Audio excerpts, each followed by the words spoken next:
Hello everyone, I'm Gio. I hope everyone's having the best blessed day possible today. Today is Sunday, July 7th. It's about 2 p.m. I just got done with church. I had a church this morning, and then after that I had a new life group at the church, where it's just about fellowship, and we do some studies and stuff, and we had a little meal, and it was really nice, you know what I mean? And it's cool I got to be a part of it because I'm on vacation for 2 weeks from my job. So I've been kind of going along doing everything, that you do on a vacation. So the one thing I did was I created my media room. So if you see over here, I got some of our baptisms, and I have my graduation from White Deer Run. And then back here I have just a bunch of motivational pictures and stuff. And then this wall I just have a picture of a cool picture. And then over here we have the computer, and then just a little thing, be the best version of yourself. And I have Bible emergency numbers, just some different things, So I'm working on the room, it's a work in progress, but we got a little ways to go yet. But it's coming along, So it's cool to have my house getting set up and everything now. So just a few things. Please hit subscribe button. Please like, comment, share, anything you guys can do to show me support is greatly appreciated. And I appreciate you all, anyone who watches these videos and stuff, and is following along with me, as I go through this recovery process. So like I said, today's July 7th. So last year in June, on June 27th, I was released from jail. So my date of last use was April 7th, okay? And on that day, I went to jail. That day, April 7th, and I was there until June 27th. So all that clean time from April 7th till June 27th was jail clean time. So anyone that has been to jail, you understand what that means. It's not necessarily easy to get any substances or anything while you're in jail. So the time there, it's kind of easier clean time, You don't necessarily have a choice in it, but from June 27th until July 7th now, I have over a year of street clean time.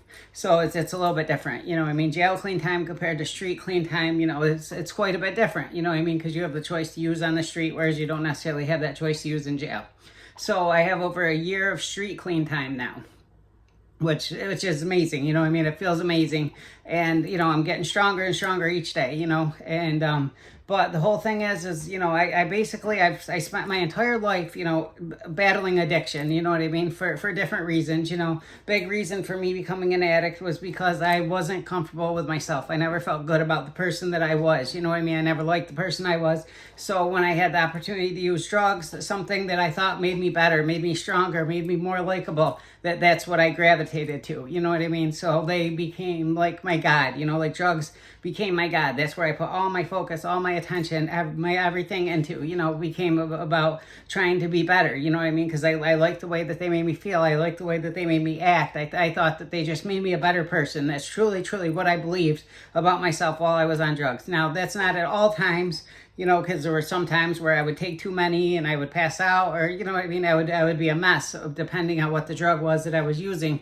But overall, I didn't like who I was necessarily, I wasn't okay with the person I was in my head, and I didn't think I was good enough. So that, therefore, when I got to use a substance, it made me not care necessarily that I'm not good enough anymore, and it made me feel stronger. It just made me, it took away all those worries and concerns that I had going through life, not feeling good enough or whatever that may be. But so this past weekend, because we are on vacation, and my girlfriend, she got her license, which congratulations to her. She did an amazing job. She set the goal to get her license back, and she, went and paid all of her fines, made all of her court appointments, and did everything she had to do, and then went 5-hour course, went and took her test, got her license back, and she got the license in the mail yesterday, or on Friday. So on Saturday, she wanted to rent a car, so we could go do something. So she rented a car on Saturday. So now renting cars, that brought back a lot of memories for me, personally, because when I was actively using, especially the last 5 years, from 2018 till 2023, when I started selling and I started doing a lot of different things, and I became like rather successful, in that business, in that life, we rented a lot of cars. You know what I mean? I did. I rented a new car. I used to try to do it every 2 weeks, rent a new car, basically, so the cops couldn't keep track of me, and so they didn't know what vehicle I was in and stuff. So these were the thoughts that I had, behind renting cars, different cars. And, at one point in time, we rented this Chevy Colorado pickup truck, and I had it for like 40 something days altogether. And we took a trip all the way down the East Coast. And it was kind of nice, but it was, at the time when we took that trip, it's because I thought the cops were coming for me, and so we had to go. So I went and I took off, and we left for like 28 days altogether. We drove, basically went and stayed in New York, New Jersey, and it should have been a good time, but it really, really wasn't, because we were actively using, and it took away, all the excitement of it. But at the same time, okay, so now we rent this car. And like I said, it brought back memories, because when I used to rent cars before, it was for the reason of, basically having the ability to get around and travel around, without cops knowing where I was, and to go like pick up and go deliver stuff and do a bunch of different things with it.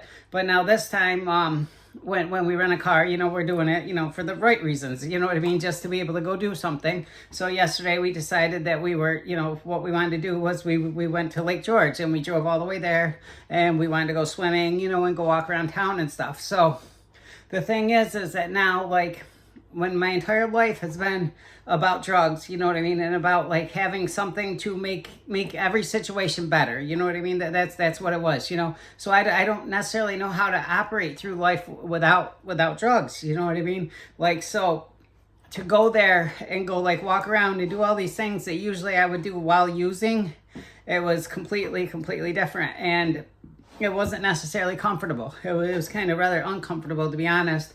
And, so I don't know, like, what that means necessarily, but I do know that there's no chance of me using, you know what I mean? I do know that's not what it brought up in me. It just brought up that I know that it's going to take more time for me to get back to normal. You know what I mean? For me to adjust back to life without having something, in my body to make me a certain way. You know what I mean? It's going to take time for that to get back to normal, I guess, and like truly, I don't know what it is, because I never did it. You know what I mean? I never once went on a vacation where I wasn't taking pills, or I wasn't smoking something, or I wasn't doing something. I've never done that. So I don't know what it's like just to go somewhere and just be sober. You know what I mean? I don't know necessarily how to do that yet.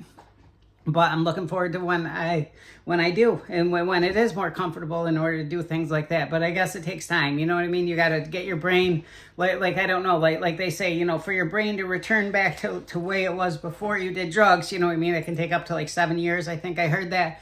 But I don't know what it is like to do anything without drugs. So I don't know what that means for my brain necessarily. Like, how do I get my brain to know that period? You know what I mean? So it's going to take some time. But overall, though, like, there's no chance of me using, you know what I mean? That's the one thing that I got out of this, was that even though it was uncomfortable, even though, like, it seemed like, okay, yeah, if I had something, that this would be more fun. But the whole thing is I know what comes along with having that fun, you know what I mean? Like for me, it's not a chance where, okay, I'm going to just go get something and go do this one time, because now all of a sudden that's back in my mind. You know what I mean? Now I have all the memories of what it was like when I did that. So now that's all I'm going to be thinking about now again. You know what I mean? Like, I can't just go use something once and be okay. Like, that's never going to happen for me ever again in my life. Like, I'll never ever have that option again. So it just has to be complete abstinence. You know what I mean? That's the only option for me, is complete abstinence. But how long does it take before I enjoy doing stuff, you know what I mean, before I can enjoy going and doing something and completely enjoy it, you know what I mean? Like, I try to get out and go on these bike rides and enjoy, just nature, and enjoy everything that I'm doing, and I'm enjoying definitely having this greater purpose in life now, where I'm following God, and I'm getting stronger with God, and and I'm trying to encourage others to not be addicts, and also to follow God and trust in God, because it is a better way of life, you know what I mean? Because even though that would be more fun, you know what I mean, in order for me, it possibly would be more fun. It depends on the situation, because not all situations with drugs were fun, but there were some times that really were a lot of fun, I'm not going to lie about that. But what comes along with that lot of fun that one time is going to be just a whole life of struggle, a whole life of, letdowns, a whole life of disappointment, a whole life of not living up to my potential, a whole life of, hiding what I'm doing, lying to people, just all the different things that go along with the life of an addict. You know what I mean? It doesn't come along with having a nice apartment in less than a year time, where I'm working on a media room, or where I have, more clothes than I can possibly wear in a year, or where, where I can just feel good about myself and be like, go and talk with people at my church, you know what I mean? And be proud to walk in there and be proud of the person that I am today. None of that comes along with using. I promise you that, video chat with my grandmother each week, texting my daughter, talking with her. None of that is going to happen if I'm using. You know what I mean? So even though I don't have those high points of fun that I once had, but the rest of it is so much better. You know what I mean? But I can't wait till the day where it's just not even on my mind. You know what I mean? Where I don't even have the thought that I want to use anything, where I don't even have the thought that where it's not even like a thought on my mind. That's what I can't wait for. And I don't know if it'll ever come, to be honest, but I just know that no matter what, I know what that life leads to. I know what comes from that one time having fun. Now my brain all of a sudden connects back to that, and now that's all I'm thinking about. Now every day now will become a disappointment again. Every day will become where that's what I'm thinking about, because that would make this day better. You know what I mean? Whereas I don't necessarily not have that thought, most days or whatever, that if I had this substance or this whatever, that I could feel better right now, or I could be better, or I could just be, this would be more enjoyable. But like there are those thoughts, but overall, if I just did that one time, now that thought is going to be so prevalent in my mind that that's all I'm going to think about. So that's why I can never break down, and I can never have that one moment of where I let up, and I do that one time, because the over a year I have of street clean time, the year and 4 months I have of total clean time, there's still those thoughts there, but the thoughts are getting, they're fading, you know what I mean? They're not so prevalent. They're not so much where that's all that I'm thinking about, or where I can't enjoy regular life. I can't enjoy, riding my bike, because I do enjoy those things, it's just the thought is always going to be there that I couldn't be enjoying that more, that this could be more enjoyable. But if I was to have that extra enjoyment at any point in time, it's going to make all the rest of the time not as good.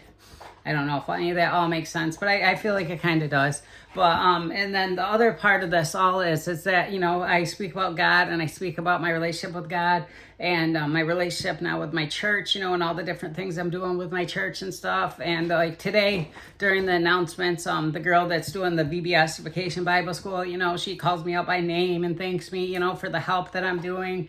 And the pastor thanked me today for all the help that I've been helping with the church, and how he keeps on hearing my name, where everyone says, oh yeah, George helped me, did this and this. Everyone there knows me as George for the most part, except for a couple people that watch the videos. They hear me say my name is Gio.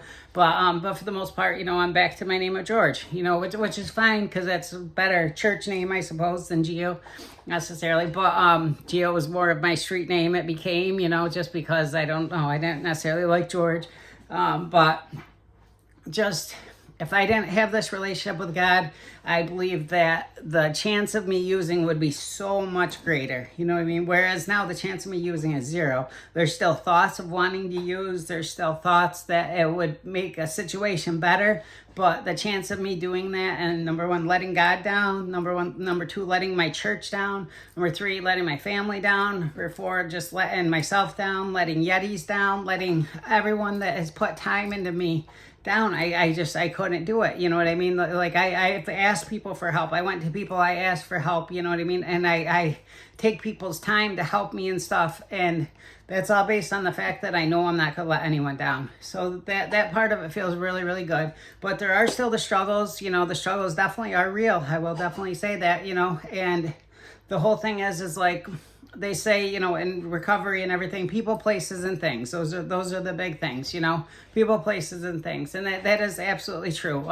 Because if I was, you know, like I said, just the places, going to Lake George, you know, which is somewhere I've went before, where I've always used and stuff. Now that put a thought in my mind, but it wasn't like a danger, because it's not like, hey, I can walk down the street and go get this from this person. Not that I would have anyway, but it wasn't necessarily like that as far as places. But if I was to go somewhere with someone that I used to use with, and I was to go somewhere where they're using, number one, that would be just a terrible situation. I don't even know if even with God being in my life, even with all the things that I've set up and done in my life, I don't know if I could be strong enough in that situation to say no, or if I would just somehow convince myself that it would be okay to do this one time somehow.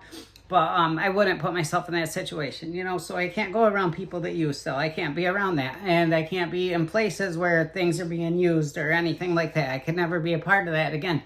So those are the things you have to realize, you know, if you really want to be in recovery and you really want to do this, you know, which, like I said, my life has gotten way better. You know, I went from being basically homeless on the street in April.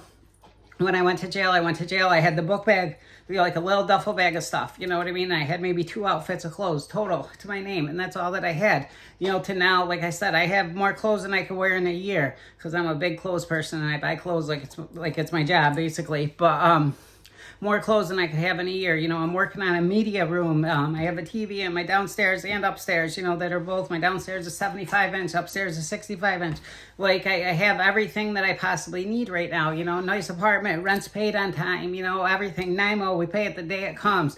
I'm working on my credit. You know, my credit's higher than it's been, you know, since I can ever remember working on my credit. I know it's higher than it's been since I've ever looked at it.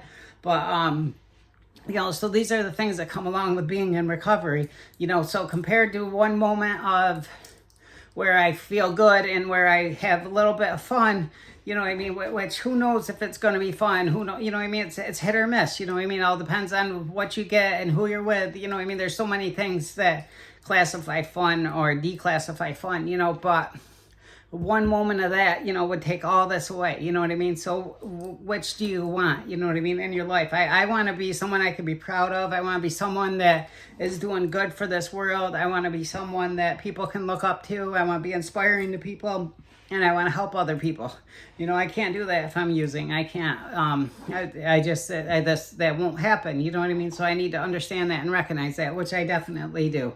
So, but these are the things that go along with being in recovery. You know, it's definitely not an easy thing. You know what I mean? It's not really hard necessarily if you really do it and you really, really want it. It isn't hard, but it's still, you know, those thoughts don't necessarily go away. You know what I mean? Even as much as I'm involved in my church, even as great as I feel with everything that I do, there's still those thoughts there, you know, and I realize that now more than ever. So, but you just have to stay strong. You have to stay vigilant, and, you know, and you just can't put yourself in situations where you're going to lose, because chances are, you know, once you're an addict, that's how they say that you're an addict for your life. You know what I mean? You're never not an addict, because you can slip back so easily at any point in time, just in one wrong decision, one wrong situation you put yourself in, you can slip back. So you have to always be aware of that, and you have to stay vigilant to not put yourself in those situations, you know, and I realize that more than ever. But so that's what I got for you guys today. But hopefully this next week that I'm off, I'm going to try to make a video a day. I can't promise, because I don't know why,